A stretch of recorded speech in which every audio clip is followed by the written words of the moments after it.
There is a peculiar suffering that comes from believing enlightenment is something you must earn. You have been striving, haven't you? Reading the right books, attending the right workshops, practicing the right techniques, hoping that if you meditate long enough, purify yourself thoroughly enough, transcend your ego completely enough, you will finally arrive at some elevated state that will validate all your effort and prove that you are worthy of spiritual attainment. You have been climbing a ladder that leads nowhere, exhausting yourself in pursuit of something you already possess, searching for treasure while standing on top of the chest. This is the cruelest trick of the spiritual ego. It takes the simple truth of what you are and transforms it into a goal to achieve, a destination to reach, a prize to win through sufficient dedication and discipline. It takes the recognition of your inherent wholeness and turns it into a project, a journey, a long and arduous path that you must walk before you can finally be what you have always been. And in that transformation from being to becoming, from recognition to achievement, it ensures you will remain trapped in the very separation you are trying to transcend. Let me ask you something that might disturb you. What if there is nowhere to go? What if enlightenment is not at the top of some spiritual mountain you must climb, but right here, in this moment, in the ordinary awareness that is reading these words? What if you have been looking for something extraordinary when the truth is so ordinary, so immediate, so constantly present that you have been overlooking it completely? What if the entire spiritual journey is not about becoming someone else, but about remembering who you have always been, beneath all the forgetting, beneath all the conditioning, beneath all the stories about who you should be and what you must achieve to finally be worthy? Joshua David Stone understood this paradox better than most. He saw how seekers exhausted themselves trying to ascend to some higher dimension, some elevated frequency, some transcendent state, when what they were actually seeking was not up there but right here, not later but now, not outside themselves but at the very core of their being. He taught that ascension is not about leaving the earth or transcending your humanity. It is about recognizing that you are already divine, already whole, already complete, and that the entire journey is simply the progressive removal of everything that obscures this fundamental truth. But here is what makes this teaching so difficult to truly grasp. Your entire identity is built on the belief that you are incomplete, that something is missing, that you must fix or improve or perfect yourself before you can be acceptable, lovable, worthy of peace and joy and spiritual realization. From the moment you were born, you have been receiving messages that you are not enough as you are, that you must become smarter, more attractive, more successful, more spiritual, more anything except exactly what you already are. And so, you learn to strive. You learn to reach for something beyond yourself. You learn to reject the present in favor of some imagined future when you will finally have done enough, been enough, achieved enough to deserve rest. This striving has become so familiar that you cannot imagine life without it.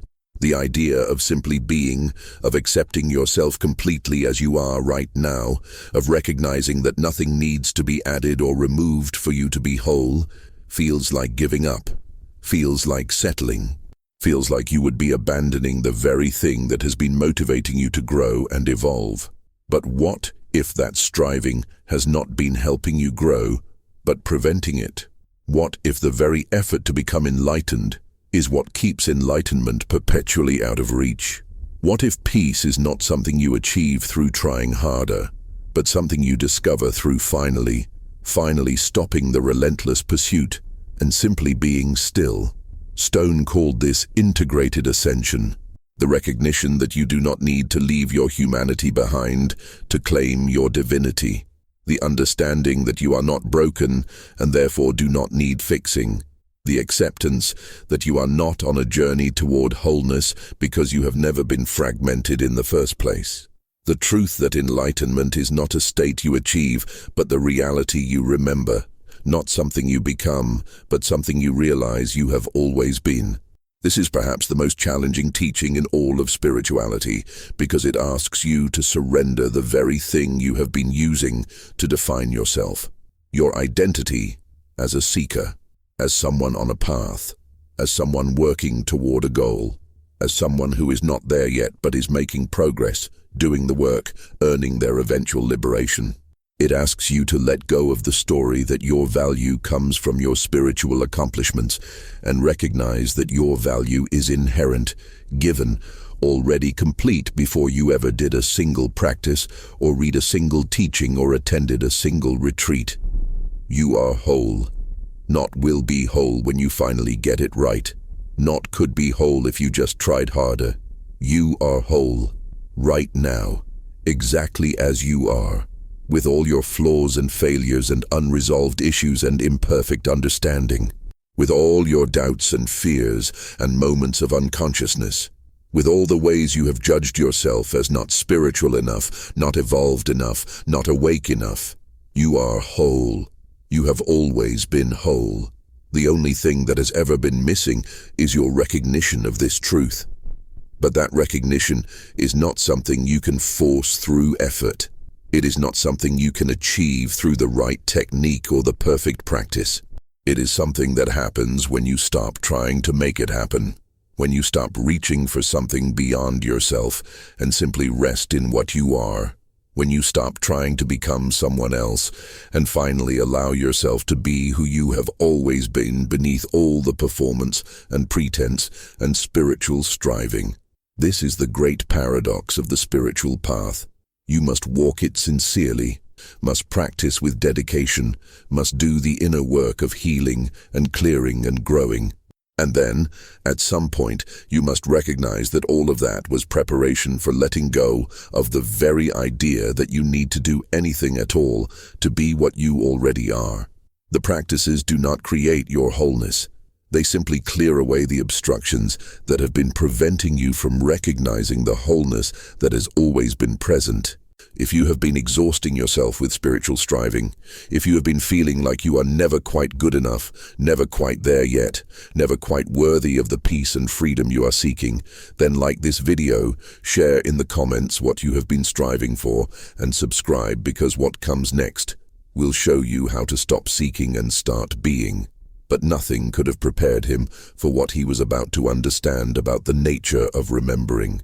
Javier stood in the kitchen of the small posada he managed in the Basque country of northern Spain, preparing chacoli and pinchos for the evening guests, his hands moving through familiar motions that required no thought.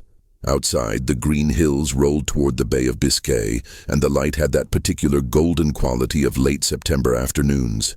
He had lived in this village for 5 years now, had left his career as an engineer in Madrid to help his aging uncle run this small inn, and every person who knew him thought he had given up his life for duty, for family obligation, for some noble sacrifice that they admired even as they pitied him for it.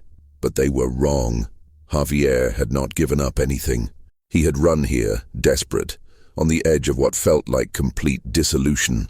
After 20 years of relentless spiritual seeking had left him more exhausted, more fragmented, more lost than he had been before he started.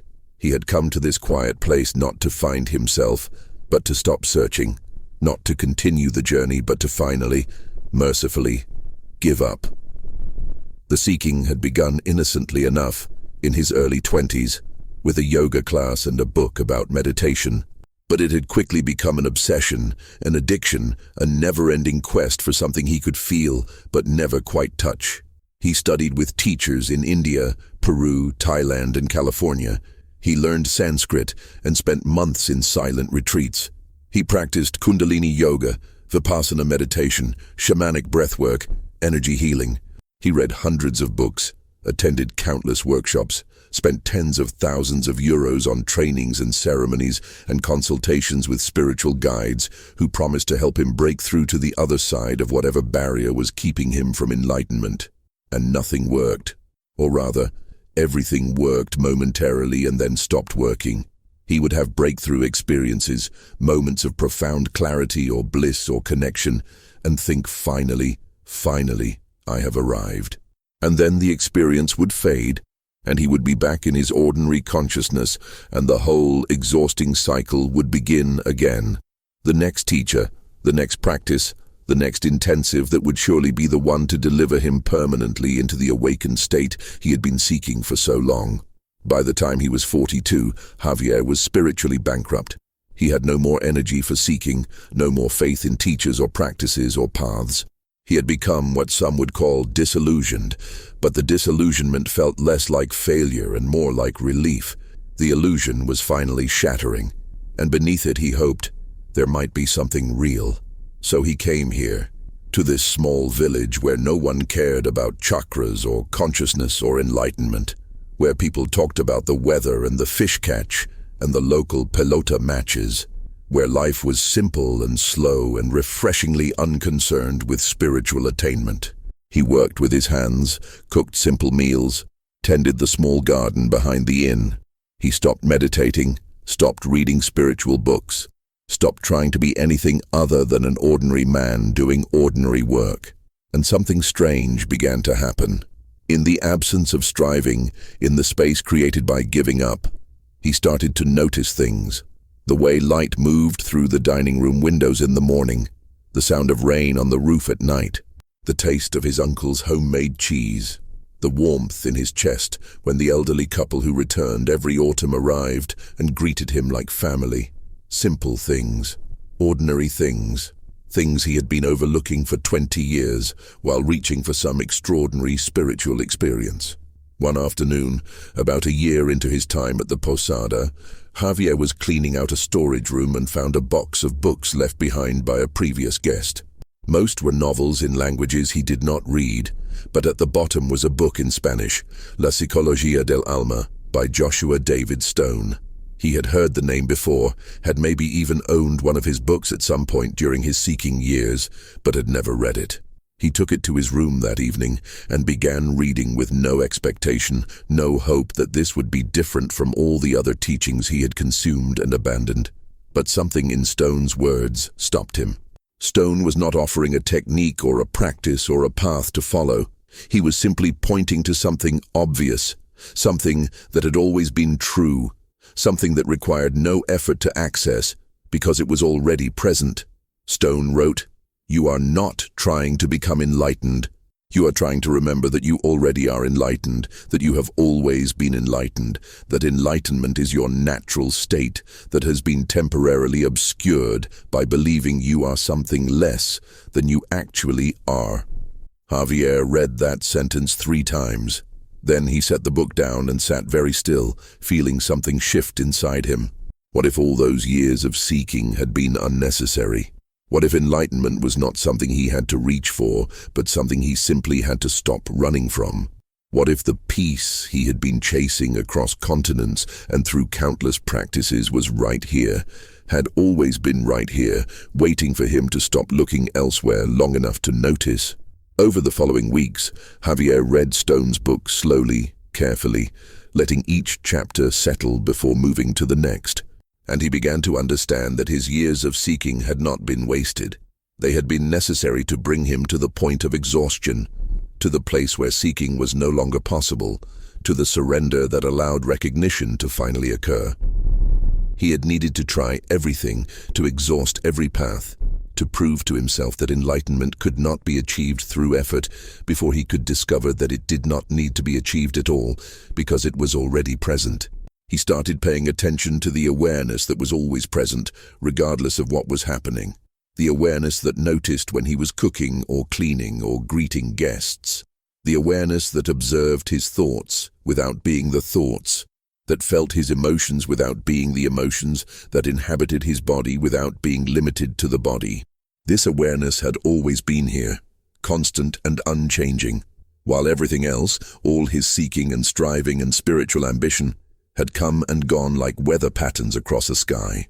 And he recognized, with a clarity that felt like coming home after a long exile, that this awareness was what he actually was. Not Javier the engineer who became Javier the seeker, who became Javier the innkeeper. Those were roles, identities, temporary costumes worn by something eternal.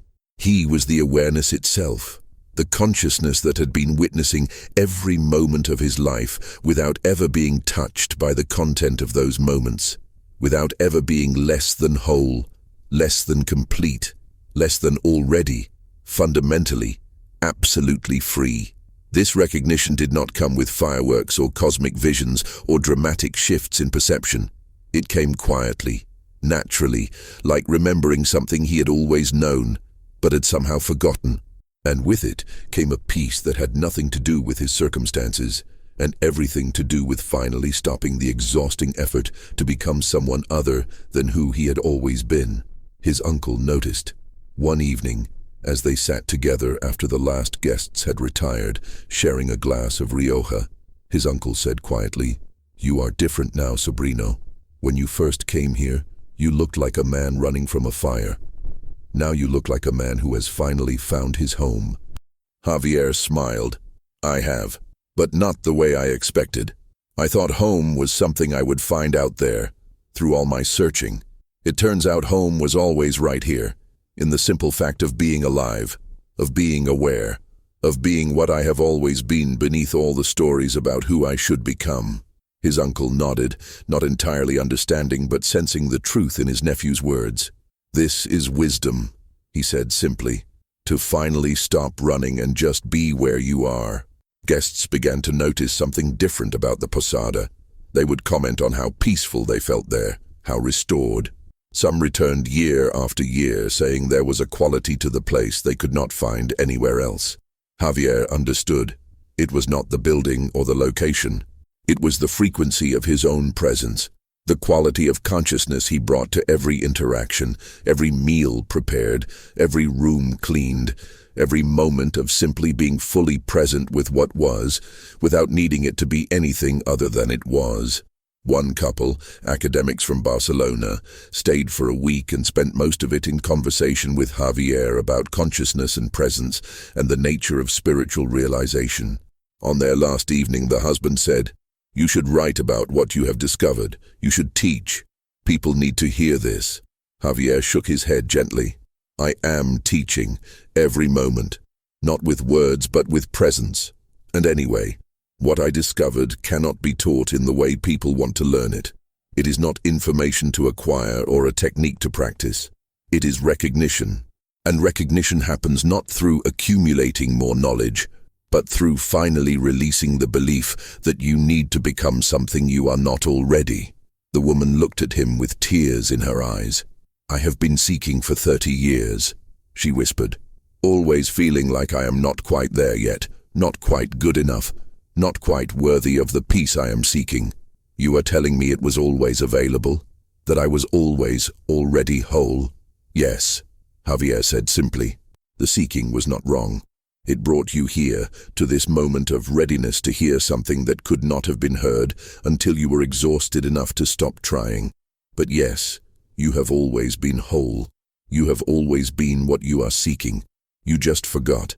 And the spiritual journey is not about becoming enlightened, but about remembering that you are already enlightened, have always been enlightened, could never be anything other than enlightened, because enlightenment is what you are, not what you achieve." The couple left the next morning, but they wrote to him months later. The seeking had stopped. The striving had ended. They were learning to live from the recognition that they were already home, already whole, already everything they had been trying to become. And life, they said, had never felt so rich, so full, so absolutely saturated with grace.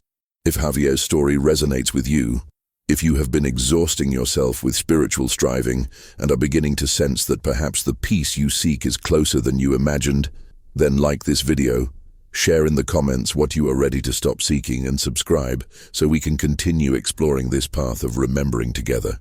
Because the truth Stone taught, the truth Javier discovered, the truth that is available to you right now in this very moment is this: you are not on a journey toward enlightenment. You are enlightenment, temporarily pretending to be on a journey. You are not becoming whole through your practices and your growth and your spiritual work. You are already whole, and your practices are simply helping you clear away the beliefs and conditioning that have been obscuring this fundamental truth. True enlightenment is not rising up to some higher dimension or elevated state. True enlightenment is falling into the recognition of what has always been true. It is not about achieving something new, but about remembering something ancient. It is not about becoming someone else, but about finally, courageously letting yourself be exactly who you have always been beneath all the performance and pretense and spiritual striving. This does not mean you stop growing or learning or practicing. It means you do those things from a place of wholeness rather than lack, from curiosity rather than need, from joy rather than desperation. You practice not to become enlightened, but because enlightenment naturally expresses itself through growth and evolution and expansion. You grow not because you are incomplete, but because wholeness delights in experiencing itself in new ways, knowing new things, exploring new dimensions of consciousness. The spiritual journey continues, but it is no longer a journey towards something. It is a journey as something. As the enlightened consciousness you have always been, exploring what it means to be human, to be limited, to be in form while simultaneously being formless, to dance in the realm of time and space while knowing yourself as timeless and infinite. This is integrated ascension, not leaving the earth, but bringing heaven to earth. Not transcending your humanity, but recognizing your humanity as the vehicle through which divinity experiences itself. Not becoming enlightened through years of effort, but remembering that you have always been enlightened. That enlightenment is not a destination but your natural state, momentarily forgotten, but never actually lost. And the moment you remember, the moment you stop trying to become what you already are, and simply rest in the recognition of your true nature, everything changes. Not because your circumstances change, though they often do, but because you are no longer at war with yourself, no longer constantly evaluating whether you are spiritual enough, evolved enough, worthy enough. You simply are. And in that simple being, you discover that you have always had everything you were seeking. You just needed to stop seeking long enough to notice that what you are looking for is what is looking, that the searcher and the sought are one, that you are already home and have never, ever left. Welcome to that recognition. Welcome to the end of striving. Welcome to the remembering of what you have always been, what you are right now, what you will always be. Whole, complete, already enlightened, already free, already home.